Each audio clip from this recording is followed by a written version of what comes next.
Hey physios, welcome to my YouTube channel Believe in Therapy. I am Neha and today we are discuss about this very important topic neuromuscular electrical stimulation. तो आज हम पढ़ने वाले हैं NMS के बारे में। तो ये बहुत ज़्यादा इंपॉर्टेंट टॉपिक है। इससे पहले हम आपको बताते कि लास्ट के जो वीडियोस थे उसमें हमने TENS, IFT, pain gate mechanism, फैटिक, गैल्वेनिक करंट ऑलरेडी सारे टॉपिक डिस्कस कर दिए हैं। लिंक आपको डिस्क्रिप्शन में मिल जाएगा, तो प्लीज़ वहाँ से जाके आप देख सकते हैं।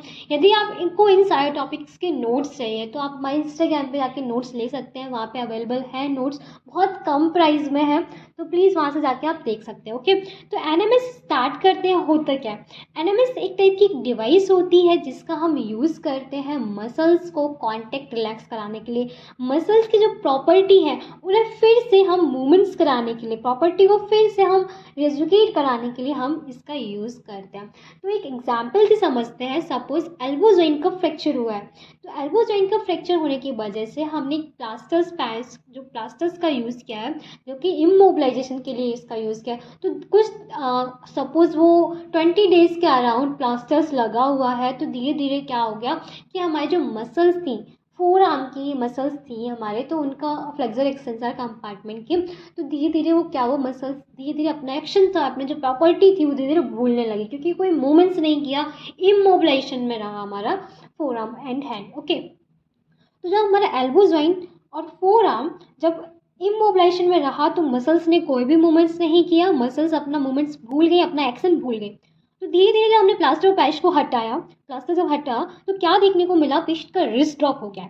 रिस्ट ड्रॉप हो गया मीन्स यहाँ पे क्या हुआ कि हमारी जो एक्सटेंसर कंपार्टमेंट की मसल्स थी और हमारी जो रेडियल नर्व थी वो इंजर्ड हो गई है। अब हम क्या करेंगे, यहाँ पे फिर से मसल्स को स्ट्रॉन्ग करने के लिए, मसल्स को कॉन्टेक्ट रिलैक्स कराने के लिए, नर्व को फिर से हम प्रॉपर नर्व को स्टिमुलेशन देने के लिए हम यहाँ पे न्यूरोमस्कुलर इलेक्ट्रिकल स्टिमुलेशन का यूज़ कर सकते हैं। एनएमएस का यूज़ करेंगे जिससे कि हमारी रेडियल नर्व को बार बार स्टिमुलेशन मिलेगा, जिससे कि हमारी नर्व जो है वो फिर से डिजनरेट हो जाएगी और हमारी मसल्स को फिर से एक कॉन्टेक्ट रिलैक्स का स्टिमुलेशन जाएगा। तो बार बार हमारी जब मसल्स कॉन्टेक्ट रिलैक्स करेंगी तो वहाँ पे हमें देखने को मिलेगा कि धीरे धीरे हमारा जो रिस्ट ड्रॉप है वो सही हो गया। ओके, तो ये हम इस कंडीशंस में हम यूज़ कर सकते हैं मसल्स को स्ट्रेंथ प्रोवाइड कराने के लिए, मसल्स को रीएजुकेट कराने के लिए, मसल्स को फिर से रिट्रेन कराने के लिए हम इसका यूज कर सकते हैं। तो NMS use a device that send electrical impulse to nerve, this input cause muscles to contact. क्या करते हैं, एक इलेक्ट्रिकल जो इंपल्स है वो सेंड करते हैं हम एक नर्व को थ्रू द एनएमएस, जिससे कि हमें मसल्स जो है वो कॉन्टेक्ट देखने को मिलते हैं। So electrical stimulation can increase strength and range of motion. तो इलेक्ट्रिकल स्टिमुलेशन क्या करता है, मसल्स की स्ट्रेंथ है, हमारी जो पावर है, हमारा रेंज ऑफ मोशन है जॉइंट का, वो इंक्रीज करती है। It is use to retrain और reeducate a muscles function and build up a strength after surgery और अ पीरियड ऑफ डिसयूज।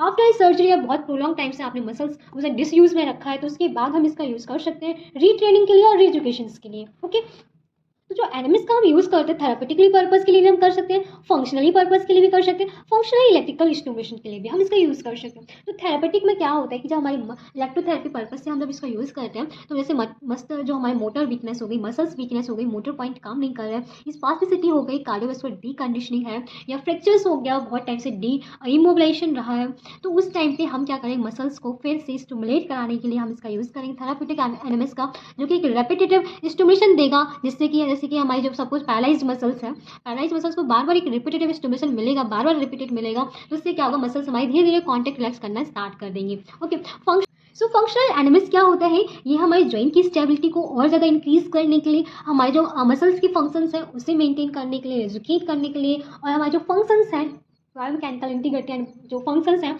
उन्हें फिर से इंप्रूव करने के लिए हम इसका यूज़ करते हैं। एफईएस मीन्स हमारा फंक्शनल इलेक्ट्रिकल स्टिमुलेशन, तो ये भी एक्टिवेट करता है हमारे मसल्स को, जो कि कंप्लीटली कोई टास्क या फंक्शंस है उसे कंप्लीट करने के लिए हम इसका यूज़ करते हैं। तो ओवरऑल एनएमएस का वर्क तो एक ही होता है, उसे डिवाइड करते हैं थेरापेटिक नाम से या फंक्शनल नाम से या फंक्शनल इलेक्ट्रिकल स्टिमुलेशन के नाम से। ओके, तो ये कोई ज़्यादा डिफरेंट नहीं है, टाइप्स नहीं है, ये ओनली इसके अनदर नेम्स हैं। So now discussing to the how NMS work. तो एनएमएस वर्क कैसे करता है, एनएमएस वर्किंग लाइक जैसे कि हमारी जो मसल्स की फिजियोलॉजी होती है ना, कॉन्टेक्ट रिलैक्स की फिजियोलॉजी होती है, उसकी तरह ही काम करता है।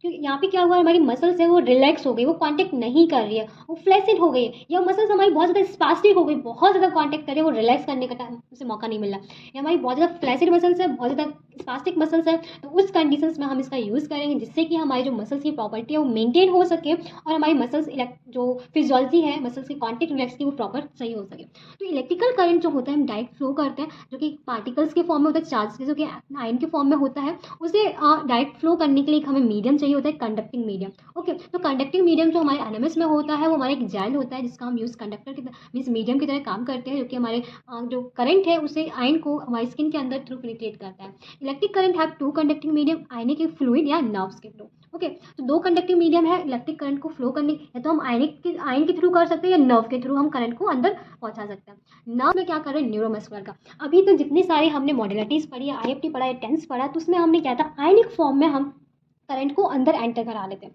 ओके, पर यहाँ पे हम क्या कर रहे हैं, हम नर्व के थ्रू हम करंट को अंदर एंटर करा रहे हैं। तो नर्व के थ्रू क्या, क्योंकि इस नर्व के थ्रू क्यों, तो नर्व स्पेशल है। नर्व क्यों स्पेशल है, इसमें हम नर्व का ही यूज़ क्यों कर रहे हैं, क्योंकि नर्व इस टाइप से डिजाइन होती है कि वहाँ पे आयंस होते हैं, एक्शन पोटेंशियल प्रेजेंट होता है, जो कि हमारे आयंस को इन्फ्लक्स करते हैं।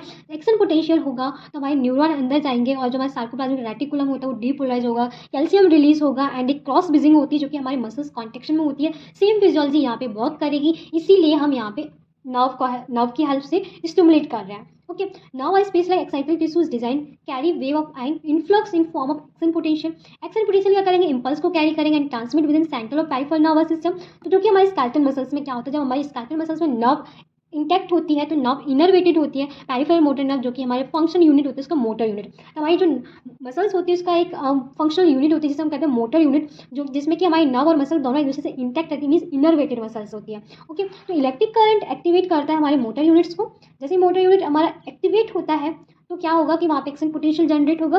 एक्शन पोटेंशियल जनरेट होता है वो travel down the neuron to the motor की एंड प्लेट पे पहुंचेगा। मोटर एंड प्लेट में वहाँ पे सार्कोप्लाज्मिक रेटिकुलम्स होते हैं, वो क्या होंगे, डीपोलराइज हो जाएंगे और इससे क्या हमारे जो कैल्शियम चैनल होते हैं, कैल्शियम आयन रिलीज होंगे।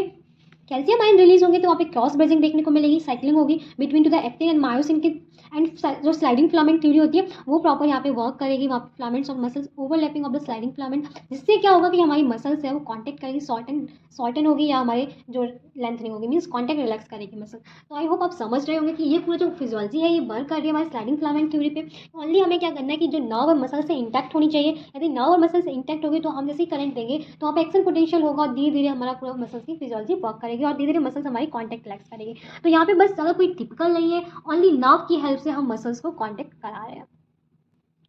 जो इलेक्ट्रिकल वेव फॉर्म होती है ना, इसके हम यूज़ करते हैं monophasic, biphasic, pulse, burst. Monophasic means हमारे एक ही हमारे पास पोलैरिटी होती है, बाईफेजिक दो पोलैरिटी होती है। Okay, pulse and burst. Parameters क्या होंगे, frequency is the number of pulse in 1 second. एक सेकंड में जो नंबर ऑफ पल्सेस होंगे कितने होंगे, 20 to 50 पल्स पर सेकंड। पल्स ड्यूरेशन कितना होगा, स्मॉल मसल्स के लिए होगा अप्रॉक्स 150 to 200 माइक्रोसेकंड का, एंड लार्ज मसल्स के लिए होगा 200 to 300 माइक्रोसेकंड का। ओके, रैम्प टेस्ट में क्या होता है, एटलीस्ट रैम्प टेस्ट 2 सेकंड का होना चाहिए। ऑन ऑफ टाइम का जो होता है, तो ऑफ टाइम ज़्यादा होता है, मीन्स रिलैक्स का ज़्यादा होता है, मोर देन 3 टाइम्स मोर होता है हमारे ऑन टाइम से of. Treatment time should be between 20 to 30 minutes का ट्रीटमेंट टाइम होगा। जो पूरा सेशन होता है वो 3 टाइम्स अ वीक, एक वीक में आप 3 टाइम का सेशन ले सकते हैं एनएमएस का। तो इलेक्ट्रोड कैसे होते हैं, इलेक्ट्रोड मोनोफेजिक, बाईफेजिक आप कैसे भी यूज़ कर सकते हो। तो ये बहुत टाइप की वैरायटी में आते हैं यूज़। इसकी वैरायटी क्या होती है, इसमें एक सेल्फ अडेसिव इलेक्ट्रोड होते हैं, सेल्फ अडेसिव इलेक्ट्रोड होते हैं कुछ, जो कि क्विकली और ईजिली हम उसे यूज़ कर सकते हैं। इनके पास क्या होता है, कंडक्टिव मटेरियल भी होता है जो कि सरफेस में अच्छे से वहाँ पे अटैच हो जाए। ओके, इलेक्ट्रोड प्लेसमेंट कैसे करना होता है, electrode placement should be place away from the joint से दूर रखना है, प्रॉपर्ली अटैच होना चाहिए स्किन से। पेन और डिस्कम्फर्ट को आपको अवॉइड करना है, थोड़ा सा पेन और डिस्कम्फर्ट फील होगा बट उससे ध्यान नहीं देना है आपको जब प्लेसमेंट कर रहे हो। इलेक्ट्रिक प्लेसमेंट यदि मोनोपोलर कर रहे हो तो क्या होगा, कैथोड जो प्लेस होगा मोटर पॉइंट पे, हमेशा याद रखना कैथोड हमेशा मोटर पॉइंट पे यूज़ करते हैं। एनोड को हम यूज़ करेंगे प्रॉक्सिमली या हमारी जो मसल्स के नियर बाई पास में ही प्रॉक्सिमली हम इसका यूज़ करेंगे। बाईपोलर में क्या करेंगे, कैथोड एनोड प्लेस कर देंगे हम मसल्स वैली पे, या हम प्रॉक्सिमल एंड पे एक करेंगे, एक दूसरा हम करेंगे डिस्टल एंड पे। ओके, तो दो टाइप से हम बाईपोलर इलेक्ट्रोड हम यूज़ कर सकते हैं। इंडिकेशंस क्या क्या है, to improve muscles strength, muscles की स्ट्रेंथ को इम्प्रूव करने के लिए, मसल्स की एट्रोपी है उसे कम करने के लिए, प्रिवेंट करने के लिए, क्योंकि मसल्स एट्रोपी क्या धीरे धीरे डिसयूज हो रहा है, डिसयूज की वजह से एट्रोपी हो रही है, तो उसे प्रिवेंट करने के लिए हम इसका यूज़ करेंगे। इम्प्रूव एंड मेंटेन आरओएम को मेंटेन करने के लिए, एंड स्पास्टिसिटी को कम करने के लिए, मसल्स की स्पैज्म हुआ है इसे कम करने के लिए हम इसका यूज़ कर सकते हैं। कार्डियोवैस्कुलर फंक्शंस को इंक्रीज करने के लिए हम इसका यूज़ कर सकते हैं। कॉन्ट्राइंडिकेशंस क्या है, जो कि कॉन्ट्राइंडिकेशन सारे जो करेंट्स हमने पढ़े, सारी मोडेलिटीज पढ़ी, उनके लिए सेम होता है।